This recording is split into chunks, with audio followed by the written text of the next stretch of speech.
Welcome to Financial Aid 101. I'm Dr. Witherspoon and I'm an academic coordinator with the Upward Bound Math and Science Center. Today we're going to talk about different ways that you can help finance your education with student loans from the Department of Education.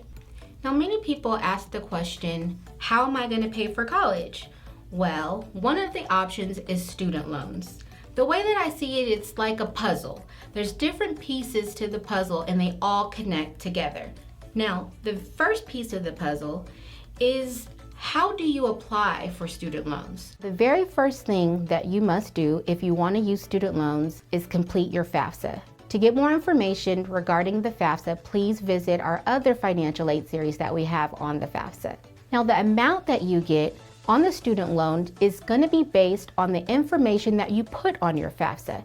It depends on your income, also the level that you are in college. So again, it's important that you do your FAFSA so that way you can see your eligibility and how much you can get from your FAFSA.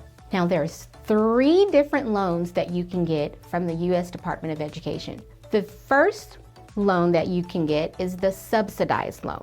Now, what is the subsidized loan? That is a loan where the interest is not accrued while you're in college. Subsidized loan, you do not accrue interest while you're in college. The interest is paid from the government on your behalf. The next piece of this puzzle is the second loan that you may be eligible for, and that's the unsubsidized loan. The unsubsidized loan will accrue interest while you're in college. Again, there was the subsidized loan. Now the unsubsidized loan, again, it does accrue interest while you're in college. Are you ready for the third one? The third option is what's called the Grad Plus loan.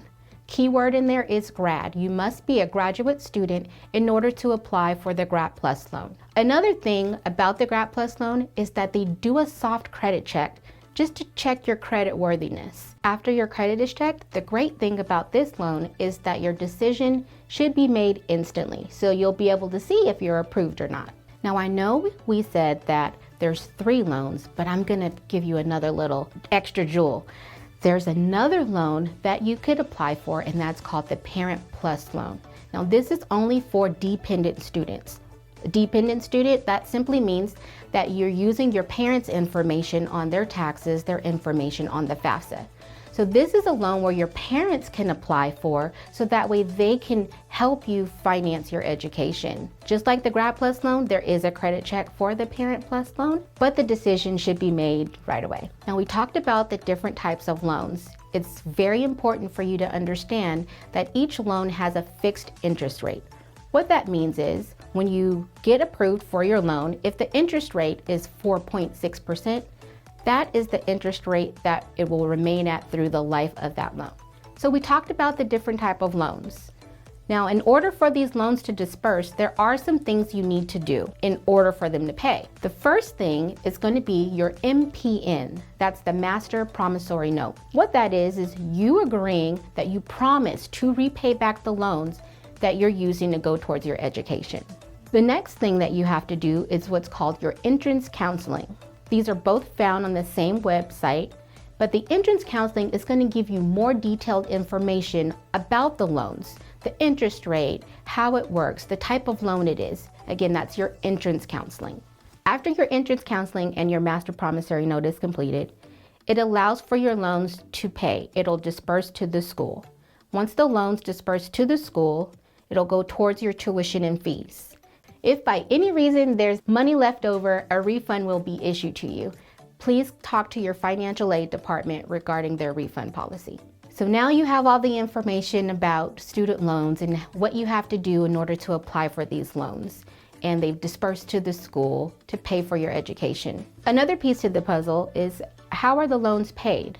After the loans are dispersed to the school, that's when you'll be assigned a lender. The lender is going to be the ones to let you know when your payments are due and exactly how much you have to pay each month when it's time to repay your loans. Just so you know that while you are enrolled in school, at least part-time, you are in an in-school deferment. You are not required to repay back your loans while you are actively attending school, at least part-time. After you graduate or stop attending part-time, you go into what's called the grace period. You get a grace period for 6 months. After the 6 months, is when you're supposed to start paying back your student loans. So you graduate, have 6 months, and then your lender will let you know when you're supposed to start paying back your loans. Once your lender reaches out to you and establishes the amount, there are different payment options for you. If it's too much of a financial hardship, there's different options that you have. One option would be an economic hardship deferment, where they defer the payments because of a hardship. Another option would be a forbearance. It just gives you a little bit more time so that way you can start repaying back your loans. Another option that you have with repayment, it's called an income-based repayment plan, IBR. You can get this information from your lender and from the lender's website. An IBR is based off of your income. Since there are several options when it comes to repayment, it's going to be very important that you keep in communication with your lender. Why? Because you want to avoid default.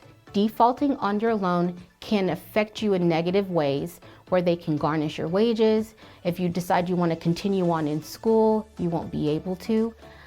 When you want to get a car or buy a house, it could affect you in those ways as well. So please make sure that you are keeping in contact with your lender and utilizing your repayment options. So earlier I said it's like a puzzle. Now we can put all the pieces of the puzzle together so that way you can make an informed decision regarding student loans and how to properly use them. Thank you for watching All About Student Loans. Please watch our other videos in our Financial Aid 101 series for more valuable information regarding the financial aid process.